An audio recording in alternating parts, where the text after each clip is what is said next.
ঘূর্ণিঝড় রিমাল দুর্বল হয়ে নিম্নচাপে পরিণত। 6 জেলায় 10 জনের প্রাণহানি, বিদ্যুৎহীন কয়েক লাখ গ্রাহক, 19 উপজেলায় ভোট স্থগিত।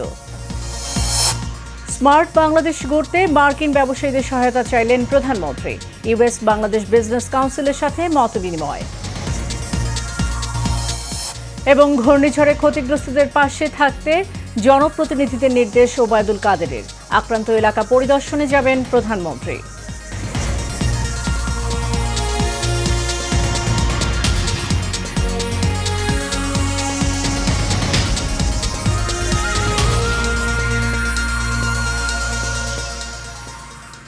স্বাগত এশিয়ান নিউজে, সাথে আছি সাবরিনা জিয়া। এতক্ষণ শুনছিলেন বিআরবি কেবল ইনফ্রাস্ট্রাকচার লিমিটেড সংবাদ শিরোনাম। এবার চলে যাব পুরো খবরে। ঘূর্ণিঝড় রিমাল দুর্বল হয়ে গভীর নিম্নচাপে পরিণত হয়েছে। এটি আরও উত্তর ও উত্তর পূর্ব দিকে এগিয়ে দুর্বল হয়ে পড়েছে। ফলে সমুদ্র বন্দরে মহাবিপদ সংকেত নামিয়ে 3 নম্বর সতর্ক সংকেত জারি করেছে আবহাওয়া অধিদপ্তর। এদিকে রিমালের তাণ্ডবে উপকূলীয় এলাকায় ব্যাপক ক্ষয়ক্ষতি হয়েছে। বৃষ্টির সঙ্গে ঝড়ে ঘরবাড়ি, দোকানপাট তছনছ হয়েছে, ভেঙে পড়েছে গাছপালা। এখন পর্যন্ত 6 জেলায় 10 প্রাণহানির খবর পাওয়া গেছে। বিদ্যুৎহীন হয়ে পড়েছে অনেক এলাকা। ঘূর্ণিঝড় রিমাল নিয়ে আরও জানাচ্ছেন কাউসার আহমেদ। রাতভর উপকূলীয় অঞ্চলে তাণ্ডব চালিয়েছে ঘূর্ণিঝড় রিমাল। এর ফলে একে একে বেরিয়ে আসছে ক্ষতচিহ্ন। ঝড়ো হাওয়ায় গাছপালা উপচে পড়েছে অনেক স্থানেই। রাত থেকেই বিদ্যুৎ বিচ্ছিন্ন উপকূলের অনেক অঞ্চল। এখন পর্যন্ত বেশ কয়েকজনের প্রাণহানির খবরও পাওয়া গেছে এর প্রভাবে।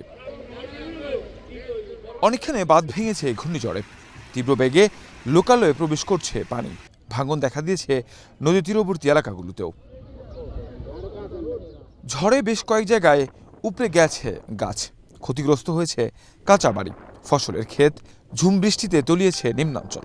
ঝড়ের কারণে পানির উচ্চতা আরও বাড়ার শঙ্কা রয়েছে। এদিকে এই ঘূর্ণিঝড়ের প্রভাবে রাজধানী সহ সারা দেশের মানুষের ভোগান্তি চরম পর্যায়ে পৌঁছেছে। রাস্তাঘাটে দেখা দিয়েছে তীব্র যানজট।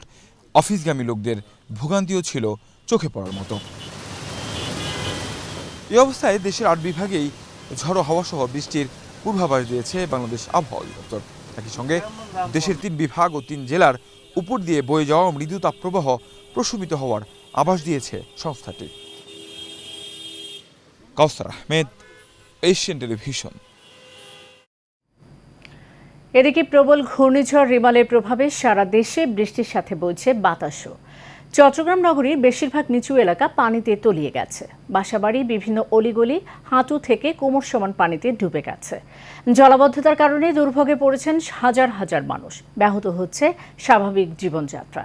এর আগে রোববার রাত 10টা থেকে চট্টগ্রামে বৃষ্টি শুরু হয়। রাত 3টার দিকে বিভিন্ন এলাকায় জলাবদ্ধতা তৈরি হতে শুরু করে। এদিকে বেসরকারি অফিস, শিল্প ও কারখানা খোলা থাকায় ভোগান্তিতে পড়েছেন চাকুরিজীবীরা। বাড়তি ভাড়া দাবি করছেন রিকশা ও সিএনজি অটোরিকশা চালকরা। উন্মুক্ত নালা ও ফুটপাতের ভাঙা স্ল্যাব ঝুঁকি বাড়িয়েছে পথচারীদের চলাচলে।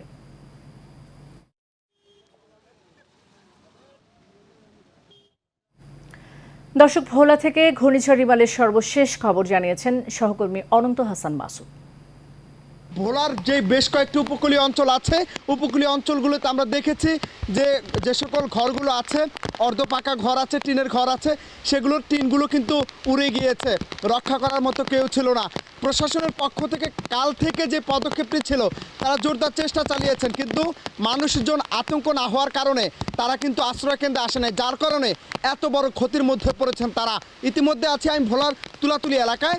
একটা বিষয় যদি জানাতে চাই, বেড়িবাঁধ থাকার কারণে পানি খুব একটা উঠতে পারেনি। তবে নিম্নাঞ্চলের মধ্যে যে সকল এলাকাগুলো আছে, যেমন ভোলা সদর উপজেলার ভেলুমিয়া, চরগাজী ওয়ার্ড, রাজাপুর, ভেদুরা ইউনিয়ন সহকারে যে সকল নদীকেন্দ্রিক অঞ্চলগুলো আছে, সেগুলো কিন্তু ইতিমধ্যে ভরাডুবির আওতায় চলে গিয়েছে, যার কারণে মানুষ, গবাদি পশু সহকারে নিম্ন আয়ের মানুষ যারা, তারা বড় ধরনের ক্ষতির মধ্যে পড়েছে। সব মিলিয়ে আবারও বলতে হয়, ভোলার মানুষ ভালো নেই। তো এই ছিল ভোলা থেকে আমার কাছে ঘূর্ণিঝড় রিমালের সবশেষ পরিস্থিতি। ঘূর্ণিঝড় রিমালের কারণে দেশের 19 উপজেলার ভোট গ্রহণ স্থগিত করেছে নির্বাচন কমিশন। সোমবার আগারগাঁওয়ের নির্বাচন ভবনে এক সংবাদ সম্মেলনে ইসি সচিব জাহাঙ্গীর আলম এই তথ্য জানান। তৃতীয় ধাপে 109 উপজেলা পরিষদে ভোট গ্রহণ হওয়ার কথা ছিল। নির্বাচন স্থগিত করা ১৯ উপজেলা হল শরণখোলা, মোরেলগঞ্জ, মংলা, কয়রা, পাইকগাছা, ডুমুরিয়া, গৌরনদী, আগৈলঝাড়া, পটুয়াখালী সদর, মির্জাগঞ্জ, দুমকি, মৎস্যবাড়িয়া, তজুমুদ্দিন, লালমোহন, রাজাপুর, কাঠালিয়া, বামনা, পাথরঘাটা ও বাঘাইছড়ি। বঙ্গোপসাগরে সৃষ্ট প্রবল ঘূর্ণিঝড়ের অগ্রভাগ রোববার সন্ধ্যা নাগাদ উপকূল অতিক্রম শুরু করে। পরে রাতভর উপকূলীয় জেলায় তাণ্ডব চালিয়ে আজ সকালে গভীর নিম্নচাপের রূপ নেয়।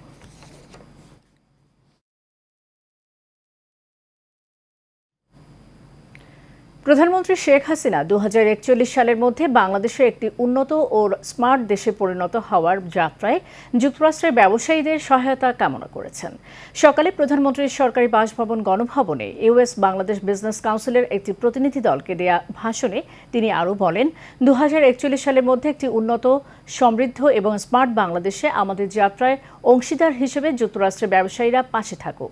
বৈশ্বিক প্রতিযোগিতা বাড়াতে এবং বাংলাদেশের রপ্তানি ভিত্তি সম্প্রসারণে যুক্তরাষ্ট্রের ব্যবসায়ীদের সমর্থন প্রয়োজন বলে উল্লেখ করেন সরকার প্রধান। প্রধানমন্ত্রী বলেন, ২০২৬ সালে বাংলাদেশ স্বল্পোন্নত থেকে উন্নয়নশীল দেশে পরিণত হবে। প্রধানমন্ত্রী বলেন, এই সরকার জাতির পিতা বঙ্গবন্ধু শেখ মুজিবের স্বপ্ন বাস্তবায়নে বদ্ধপরিকর, কারণ সরকারের প্রচেষ্টা গত ১৫ বছরে বাংলাদেশের উল্লেখযোগ্য আর্থসামাজিক প্রবৃদ্ধির দিকে পরিচালিত করেছে। In achieving our development goals through trade, investment and technology transfer, and by creating a smooth and predictable supply chain for mutual benefit. I invite you to invest in our many vibrant and high potential sectors such as renewable energy, shipbuilding, automobiles, pharmaceuticals, light and heavy machineries, chemical fertilizers, ICT, marine resources, and medical equipments, handicrafts, among others. BNP বিরোধী রাজনৈতিক দল হিসেবে দায়িত্ব পালনে বারবার ব্যর্থ হয়েছে বলে মন্তব্য করেছেন আওয়ামী লীগের সাধারণ সম্পাদক এবং সড়ক পরিবহন ও সেতু মন্ত্রী ওবায়দুল কাদের। আওয়ামী লীগ সভাপতির রাজনৈতিক কার্যালয়ে সংবাদ সম্মেলনে তিনি বলেন, সাহায্যের নামে ফটো সেশন করে বিএনপি। এছাড়া আওয়ামী লীগের সংশ্লিষ্ট বিভাগীয় কমিটি ঘূর্ণিঝড়ে ক্ষতিগ্রস্তদের পাশে যাবেন বলেও জানান ওবায়দুল কাদের। বিস্তারিত দেখুন নূর মোহাম্মদ ভূঁইয়ার রিপোর্টে। উপকূলীয় অঞ্চলে ব্যাপক তাণ্ডব চালাচ্ছে ঘূর্ণিঝড় রিমাল। বাঁধ ভেঙে লোকালয়ে ঢুকছে জোয়ারের পানি। দেশের বিভিন্ন জেলায় এখন পর্যন্ত বেশ কয়েকজনের মৃত্যুও হয়েছে। দুর্যোগের এমন ইস্যুতে ধানমন্ডিতে আওয়ামী লীগ সভাপতির রাজনৈতিক কার্যালয়ে প্রেস ব্রিফিং করেন দলটির সাধারণ সম্পাদক ওবায়দুল কাদের। এ সময় তিনি ঘূর্ণিঝড়ে নিহতদের ঘটনায় শোক ও সমবেদনা জানিয়ে সংশ্লিষ্ট বিভাগীয় কমিটিকে ঘূর্ণিঝড়ে ক্ষতিগ্রস্তদের পাশে দাঁড়ানোর নির্দেশ দেন। সরকারি বিভিন্ন সংস্থার পাশাপাশি উপকূলবর্তী এলাকা, সংসদ সদস্য, জনগণ, জনপ্রতিনিধিগণ, বাংলাদেশ আওয়ামী লীগের নেতাকর্মীদের জনগণের পাশে থাকার জন্য নির্দেশনা প্রদান করা। বিএনপি কোনো দুর্যোগে মানুষের পাশে দাঁড়ায় না উল্লেখ করে ওবায়দুল কাদের বলেন, তাদের কাজই হচ্ছে ফটো সেশন করা। ঝড়ে, জলোচ্ছ্বাসে, দুর্যোগে, বন্যা, এসব দুর্যোগপূর্ণ পরিস্থিতি মোকাবিলায় বিএনপি বিরোধী দল হিসেবে তাদের একটা রাজনৈতিক দলের দায়িত্ব পালনে তারা বারে বারে ব্যর্থ হয়েছে। ইতিপূর্বে আমরা দেখেছি সাহায্যের নামে ফটো সেশন করা। ঘূর্ণিঝড়ে ক্ষতিগ্রস্ত এলাকায় পরিদর্শনে যাবেন আওয়ামী লীগ সভাপতি প্রধানমন্ত্রী শেখ হাসিনা বলেও জানান ওবায়দুল কাদের। অতি দ্রুতই মাননীয় প্রধানমন্ত্রী ঘূর্ণিঝড়ে ক্ষতিগ্রস্ত এলাকা পরিদর্শনে যাবেন। নূর মোহাম্মদ ভূঁইয়া, এশিয়ান টেলিভিশন, ঢাকা। রূপায়ণ গ্রুপের চেয়ারম্যান ও বাংলাদেশ বিলবোর্ড অ্যাডভার্টাইজিং ওনার্স অ্যাসোসিয়েশনের উপদেষ্টা মোহাম্মদ লিয়াকত আলী খান মুকুল বলেছেন, বিপণন ও প্রচারের জন্য প্রিন্ট ও ইলেকট্রনিক্স মিডিয়ার পাশাপাশি আউটডোর অ্যাডভার্টাইজিং খুবই গুরুত্বপূর্ণ। বিশ্বজুড়ে এই শিল্পের কদর বাড়লেও দেশে এর যথাযথ মূল্যায়ন করা হয়নি। রাজধানীর একটি হোটেলে সম্মিলিত ব্যবসায়ী forum, Bangladesh billboard advertising owners অ্যাসোসিয়েশনের আলোচনা সভা ও প্রীতির সমাবেশে তিনি এসব কথা বলেন। এ সময় ব্যবসায়ীদের সার্বিক সহযোগিতা সহ সব সময় পাশে থাকার প্রতিশ্রুতি দেন লিয়াকত আলী খান মুকুল। বিস্তারিত দেখুন বাতেন বিপ্লবের রিপোর্টে। স্মার্ট বাংলাদেশ বিনির্মাণে বিলবোর্ড শিল্পের উন্নয়ন ও সম্প্রসারণ নিয়ে আলোচনা সভা ও প্রীতি সমাবেশে সভাপতিত্ব করেন অ্যাসোসিয়েশনের সাবেক সভাপতি হাজী মোহাম্মদ রাশেদ। এ সময় প্রধান অতিথির উপস্থিতিতে সমিতির নেতৃবৃন্দ বিভিন্ন দাবি দেওয়া তুলে ধরেন। তারা বলেন, স্বাধীনতার 54 বছরেও রাষ্ট্রের পক্ষ থেকে যুগোপযোগী কোনো বিজ্ঞাপন নীতিমালা প্রণয়ন করা হয়নি। ফলে বিলবোর্ড বিজ্ঞাপন ব্যবসা প্রকৃত ব্যবসায়ীদের হাত থেকে ক্রমেই অপেশাদার ও বিত্তশালীদের হাতে চলে যাচ্ছে, যে কারণে সব নগরীর পরিকল্পিত সৌন্দর্য ব্যাহত হওয়ার পাশাপাশি সরকার কোটি কোটি টাকার রাজস্ব হারাচ্ছে। আমাদের ব্যবসায়ী স্বার্থ রক্ষা করার জন্য আমরা এই প্রতিষ্ঠানটাকে তৈরি করেছি। প্রত্যেকটা মালিক আপনাদের সাথে থাকবে। যারা সত্যিকারে এই বিলবোর্ড ব্যবসার সাথে সম্পৃক্ত তারা অবশ্যই আপনারা সদস্য হবেন। বিলবোর্ড ব্যবসায়ী তথা বাংলাদেশের আইকন জনাব লিয়াকত আলী মুকুল ভাই বক্তারা স্মার্ট বাংলাদেশ গড়ে তুলতে উদ্ভাবনী ও টেকসই পরিবেশ বান্ধব বিলবোর্ড তৈরিতে কারিগরি দক্ষতা অর্জনের উপর গুরুত্ব আরোপ করেন। পাশাপাশি স্থানীয় সরকার মন্ত্রণালয়কে বিজ্ঞাপন নীতিমালা প্রণয়ন করে একটি বিশেষ গ্রুপের একচেটিয়া বিজ্ঞাপনী ব্যবসা বন্ধ করার বিষয়ে জোর তাগিদ দেন। নির্বাচিত সদস্য এবং সাধারণ আমরা যে সদস্য আছি সবাই মিলে আমরা সম্মতি দিব, তারপরে এটার উপরে কার্যত আরম্ভ হবে। আমরা গেলে তো উনি আমাদেরকে সম্মান করেন, যথেষ্ট সম্মান করেন। আমাদের রাশেদ ভাইয়ের সাথে, আমাদের আরো ভাইদের সাথে অনেক ভালো সম্পর্ক আছে। আমি মনে খুব আকাল যাচ্ছে। আমাদের এই আকাল থেকে বের হতে হলে আমাদের একটা সঠিক নির্বাচনের প্রয়োজন মনে করি। এই একত্রিত হওয়ার কথা তেমন ভাবে ছিল না, কোনো কারণেই আমাদের একত্রিত হতে হয়েছে। প্রধান অতিথির বক্তব্যে লিয়াকত আলী খান মুকুল বলেন, বিলবোর্ড একটি শিল্প, শিল্পীর মন নিয়ে এই শিল্প শৈল্পিক কাজ করে থাকে। দেশের জিডিপির প্রবৃদ্ধিতে এই শিল্পের অনেক অবদান রয়েছে। তিনি বলেন, বিলবোর্ড শিল্পের আরও উন্নয়ন ও সম্প্রসারণের জন্য নিজেদের ঐক্যবদ্ধ থাকতে হবে।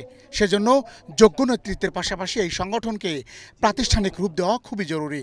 আমরা যদি সরকারের কাছে করি, সেটা আমি মনে করি সেটা আদায় করা সম্ভব। যেমন এখানে অনেকে বলেছেন যে আমাদের সাইনবোর্ড কেটে নিয়ে যান, নানান ধরনের সমস্যার কথা বলেছেন। তো আমরা যদি শক্তিশালী হতাম সেটা কিন্তু সম্ভব ছিল না। আগের কমিটির বিভিন্ন অভিযোগ রয়েছে উল্লেখ করে তিনি এসব অনিয়ম বন্ধ করার তাগিদ দেন। একই সাথে একটি অবাধ ও সুষ্ঠু নির্বাচনের মাধ্যমে যোগ্য নেতৃত্ব নির্বাচন করে সংগঠনকে আরও গতিশীল করারও আহ্বান জানান রূপান গ্রুপের চেয়ারম্যান। একটা নির্বাচন হোক, সেটা গ্রহণযোগ্য নির্বাচন, যারা ক্যান্ডিডেট হবেন গ্রহণযোগ্য ক্যান্ডিডেট, এবং আমি চাইবো যে একটা প্রাতিষ্ঠানিকভাবে এটা তৈরি করা এবং কিছু অ্যাডভাইজার প্যানেল করা। তো সেই ক্ষেত্রে এটাকে একটা কাঠামো তৈরি করে এরপরে আমার একটা প্রস্তাবনা থাকবে একটা ভালো অ্যাডভাইজারি কমিটি যারা কৌশলগত বিষয় নিয়ে কাজ করবেন। সদস্যদের সুবিধার কথা বিবেচনা করে পল্টনে সংগঠনের নিজস্ব কার্যালয়ের জন্য বিনামূল্যে 1000 বর্গফুটের একটি জায়গা উপহার দেওয়ার ঘোষণা দেন লিয়াকত আলী খান মুকুল। এ সময় আবেগে আপ্লুত সদস্যরা করতালি দিয়ে লিয়াকত আলী খান মুকুলকে অভিনন্দন ও কৃতজ্ঞতা জানান। প্রপার্টি হলো যদি আপনার ভাগে লেখা না থাকে সেখানে হয় না। তো আমি পল্টনে 1000 স্কোয়ার ফিটের একটা অফিস আমি ডোনেশন করলাম। অনুষ্ঠানে অন্যান্যদের মধ্যে বক্তব্য রাখেন অ্যাসোসিয়েশনের সাবেক সাধারণ সম্পাদক মোহাম্মদ আবুল হোসেন খান, সেলিনা পারভিন, মোহাম্মদ আশরাফ উদ্দিন খান, হাজী মোহাম্মদ সোহরাব উদ্দিন খান, আবুল কালাম আজাদ ফারুক, মোহাম্মদ মারুফ রেজা, নাজমুস সাকিব ও জাফর আহমেদ। অনুষ্ঠানে আরও উপস্থিত ছিলেন রূপান গ্রুপের উপদেষ্টা আব্দুল গাফফার। আমি আশার আলো দেখতে পাচ্ছি যে স্বপ্ন বাস্তবায়িত হবে বলে মনে করি। বাতেন বিপ্লব, এশিয়ান টেলিভিশন।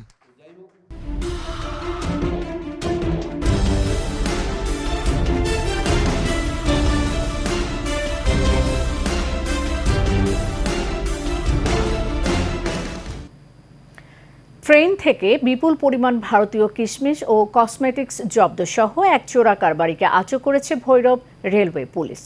ঢাকা রেলওয়ে জেলা পুলিশের এসপি আনোয়ার হোসেন জানান, দুপুরে ভৈরব রেলওয়ে থানা পুলিশ কর্তৃক গোপন সংবাদের ভিত্তিতে ভৈরব রেল স্টেশনের 1 নম্বর প্ল্যাটফর্মে চট্টলা এক্সপ্রেস ট্রেন থেকে আনোয়ার হোসেন নামের এক চিহ্নিত চোরা কারবারিকে আটক করা হয়।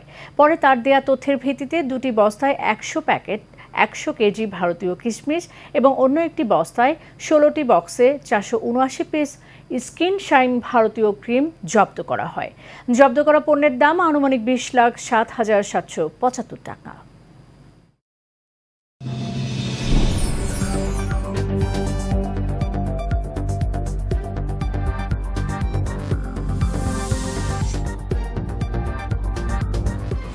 ভিশন এক্সপার্ট B500 CWR স্বাধীনতার সুবর্ণ জয়ন্তীতে নতুন বাংলাদেশ গড়ার প্রত্যয় HM স্টিল B500 CWR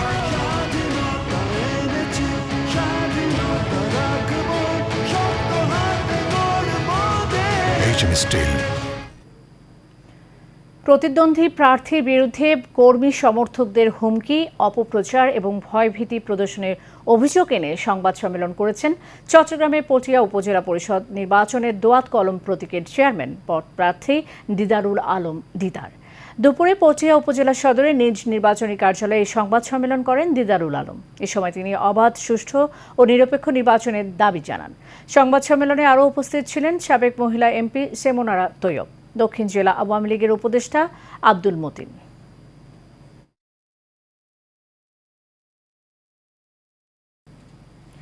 শেষ করবে এশিয়ান নিউজ। যাবার আগে বিআরবি কেবল ইন্ডাস্ট্রিজ লিমিটেড সংবাদ শিরোনাম জানিয়ে দেব আরও একবার।